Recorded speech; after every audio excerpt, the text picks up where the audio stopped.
nga xam ni itam mooy zaanu Cap Manuel mel ni ko nag Ousmane Sonko jël na benn ko décision mu daal jàpp ni nag kenn du ko li nga xam ne que moo di justement di wax na muy def ak nam dul def mu daal di jàpp ni nag Ousmane Sonko nag commencé na daal jot li nga xam ne que moo di ay visiteurs fa nga xam ni itam mooy zaanu Cap Manuel ginnaaw ba nga ko daal di incarcéré nag foofu depuis li nga xam ne que moo di novembre suñ sukkandikoo si nga xam ne que moo di les échos il reçoit ses visiteurs sans aucune entrave mais les agences sont soumises à une organisation stricte mu daal jàpp ni moom Ousmane Sonko mi ngi jot li nga xam ne que moo di ay nitam di leen waxtaan ak ñoom sans aucune entrave sans benn jafe-jafe li nga xam ne moo di daal si am waaye mu ngi koy def de manière stricte jàpp ni itam naturellement c'est le leader de Pastef qui désigne ses visiteurs ma ni kon nag moom Ousmane Sonko moo daal di tànn exactement ñan ñoo bëgg mu daal di koy gis waaye itam ñan ñoo bëgg ñu daal di ko gisul jàpp ni itam def na ko deux catégories bu si njëkk bi nag di ay xaritam benn catégorie bi nag di li nga xam ne que moo di famem suñ sukkandiku si ay affinités yi nga xam ni itam sukkandiku ne ko jóge fa nga xam ni itam mooy zaanu ko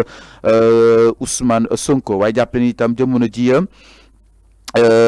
lorsque le leader des Patriotes échange avec ses avocats, il y a toujours un garde pénitentiaire à ses côtés lors des discussions avec ses visiteurs, ce qui exclut toute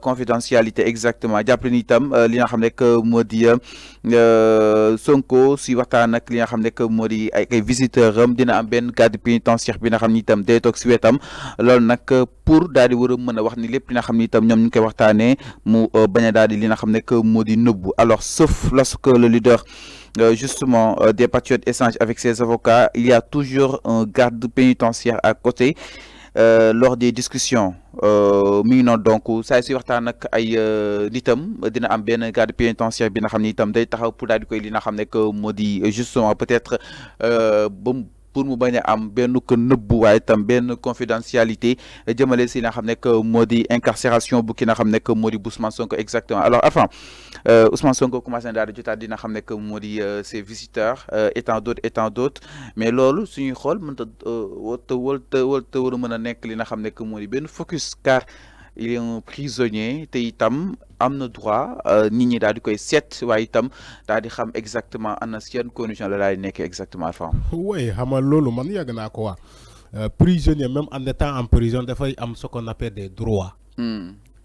on a ce qu'on appelle les droits du détenu bi ku ñu jàpp dugal ko donc ci prison bi kooku dafa am ce qu'on appelle ak yelleef en étant en prison maintenant la surprise mooy maanaam man gisuma lan moo tax Ousmane Sonko boobu ba léegi ñoom ñu ngi koy tànnaloo ay visiteurs man c'est ce que je n'ai pas compris. ñoom ñuy tànn kan moo war a am donc kan moo war a visiter Ousmane Sonko kan moo war a am permis de visite à Ousmane Sonko. non loolu moo ñu jaaxal en fait jaaxal ñëpp parce que Ousmane Sonko moom moo war a tànn ñan la war a recevoir. nekkul ñoom ñoo ko war a tànnal kan la war a recevoir mais c'est le sens contraire la ñuy def en fait ñoom ils n'ont pas respecté les ak ak yelleef Ousmane Sonko moom léegi comme ñu ngi koy respecté ndànk-ndànk c'est à saluer mais ba léegi des na nit ku nekk ci prison dafa am ak ak yelleef Ousmane Sonko nan lay waxtaanee ak ay ñoñom ngay jël garde pénitentiaire di ko teg ci wetam.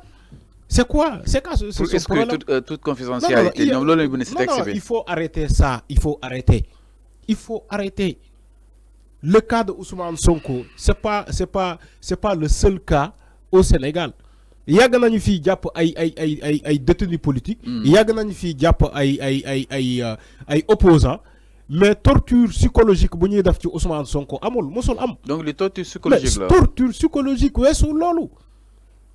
d'abord nga njëkkee ko ni que waa ji yow yaa ko war a tànnal ñu muy recevoir coow li ne kur sénégalais gars yi ne déet waay nga ñëw lee ko léegi dama lay permettre nga recevoir nit mais booy recevoir damay jël ab ay garde pénitentiaire teg ko sa wet loolu mooy lan c'est comme si en étant en prison même ñoom defuñu ko confiance wala bokk lan la ñuy bëgg pour infiltrer les discussions de Ousmane Sonko ak ay ñoñom wala ay xaritam c'est pas comme ça qu'on fait la politique c'est pas comme ça Il est prisonnier, il a ses droits, il a ses libertés.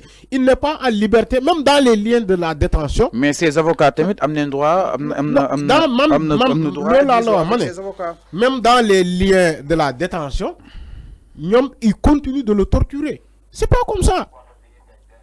C'est pas comme ça. Il faut arrêter tout ça. Et nous donnons Ousmane Sonko ses droits pour ne serait-ce que nous savons que Ousmane Sonko avant d'être prisonnier, même en étant prisonnier, c'est un être humain. C'est un être humain, c'est un citoyen sénégalais. Okay. Donc Ousmane Sonko il a les mêmes libertés que nous actuellement c'est un fauteuil de chef d'État, homme d'État. Il a les mêmes libertés que eux. Moi, c'est pas aujourd'hui que sac parce que aduna dafa gudu tank. C'est lui qui est en prison. Demain, on ne sait pas qui sera à sa place.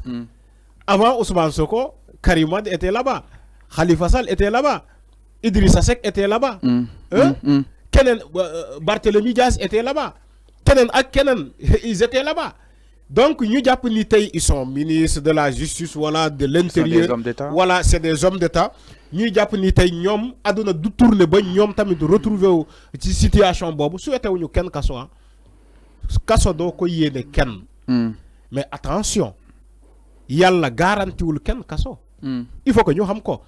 Ñom ñi nak tay ci le service public. Alors ñom ñi nak ci le service faut que ñu xam ko. Mais quand même si dina xam nek modi walu wu ñu mel quand même wax nga ko sank ni ñi commencé daal di respecter nank li nga xam nek modi ak yelef ki nga xam nek modi Ousmane Sonko mais si li nga xam nek modi visite yi nga xam ni itam koy daal di jot nga daal di japp ni mo na nek des visites yi nga xam nek modi confidentielles mais quand même li ñi gis Arfan y aura toujours un garde bo xam ni itam day taxaw peut-être distance bi dina xaw a am solo bu baax si fi muy taxaw ak discussion bi nga xam ni tam yaa koy daal di entretenir ak justement ce visiteur. Mané ñun li ñuy xam ci prison mooy maanaam garde bi day taxaw juste ci wetu buntu bi en cas de besoin ñu woo ko wala fin de discussion mu signaler ni que discussion bi jeex na. Mais doo jël ab garde corps teg ko garde pénitentiaire teg ko ci wet nit ki pour ne serait-ce que buy waxtaan. moom kooku mu dégg li ñuy waxtaan. C'est pas digne d'être lolu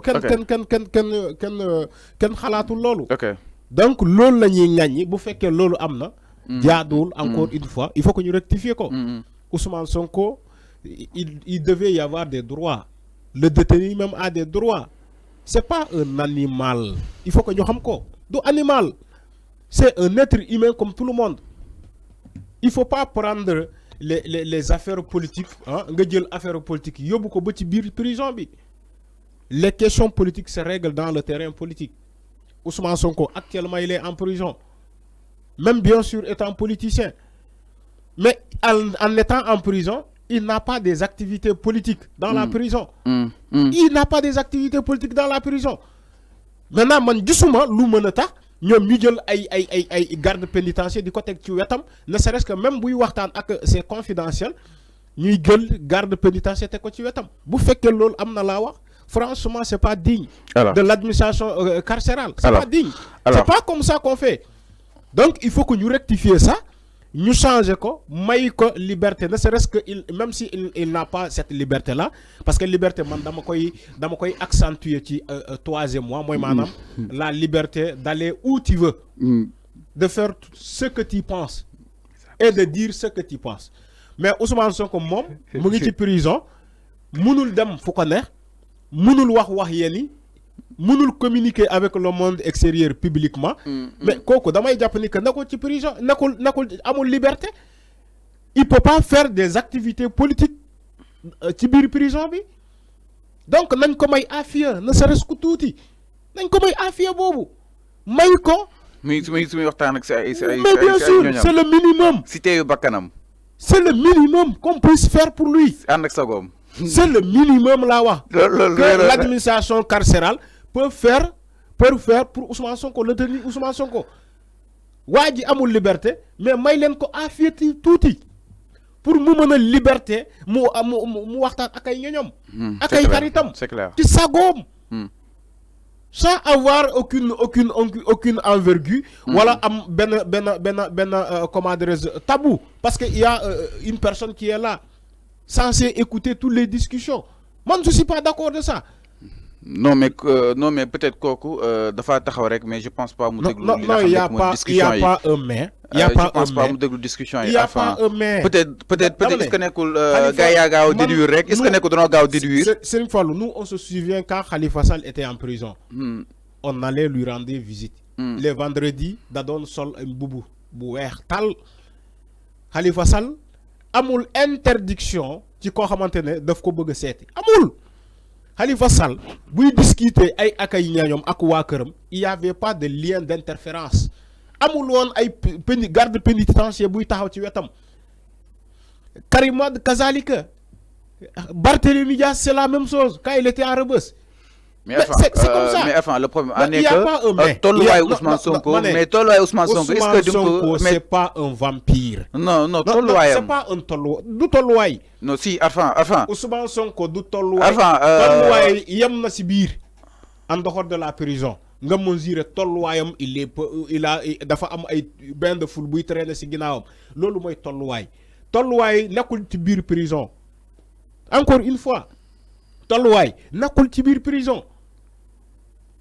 Est-ce que tolluwaay foofu mu ngi def ses activités normales foofu mooy tolluwaay da nga koy définir ko ci tolluwaay. Est-ce que ci prison bi Ousmane Sonko mu ngi def ses activités politiques. mu ngi def ses activités activité bu mu mënta doon. Est-ce que mu ngi koy def mais defu ko. Pourquoi ngeen bëgg a yóbbu loolu ngeen ne woy tolluwaayam moo tax non attends tolluwaayam yem na si biti en étant en prison may leen ko affaire may leen ko. Ne serait-ce que l'homme am djel. Mais peut-être parce qu'il est dans les liens de la tête. Il y a pas de protège. Le Cap Manuel, c'est la prison la plus protégée au Sénégal. C'est la prison la plus sécurisée au Sénégal, le Cap Manuel. Quand ils ont commis l'erreur, parce qu'il y a de ramener Ousmane Sonko à Sébikotane, aussitôt qu'ils ont compris que sa place n'était pas là-bas, parce que cette prison-là de Sébikotane, amana, il y a une sécurité, mais doyoul. Pour Ousmane Sonko. C'est pour cela qu'ils l'ont amené au Cap Manuel. C'est la prison la plus sécurisée au Sénégal. Alors, c'est clair. Donc, man gisuma benen sécurité bo xamantene ku nek ci biir cellule day recevoir ay visites ngay jël ay ki ni diko tégal ay ki lolu moy lan. Man je suis pas d'accord de ça. Maintenant la Khalifa est passé par là et Karim, ils recevaient correctement leurs visiteurs. Alors, c'est clair. Ils recevaient correctement leurs visiteurs. Ils parlaient sans tabou. Avec ces ñoñ. Maintenant, pourquoi quand il s'agit de Ousmane Sonko, ñu bañal ko ko. C'est comme s'il y a des lois créées strictement pour Ousmane Sonko. Si vous faites que loi yoyu amna au Sénégal, nañu ko wax. Si des lois ont été créées pour Ousmane Sonko, mais ñu wax ko sénégalais yi. Alors c'est clair. Mu nekkoon li nga xam ne que moo di justement fa nga xam ne itam moo di sa diwaanu prison bu li nga xam ne que moo di Cap Manuel.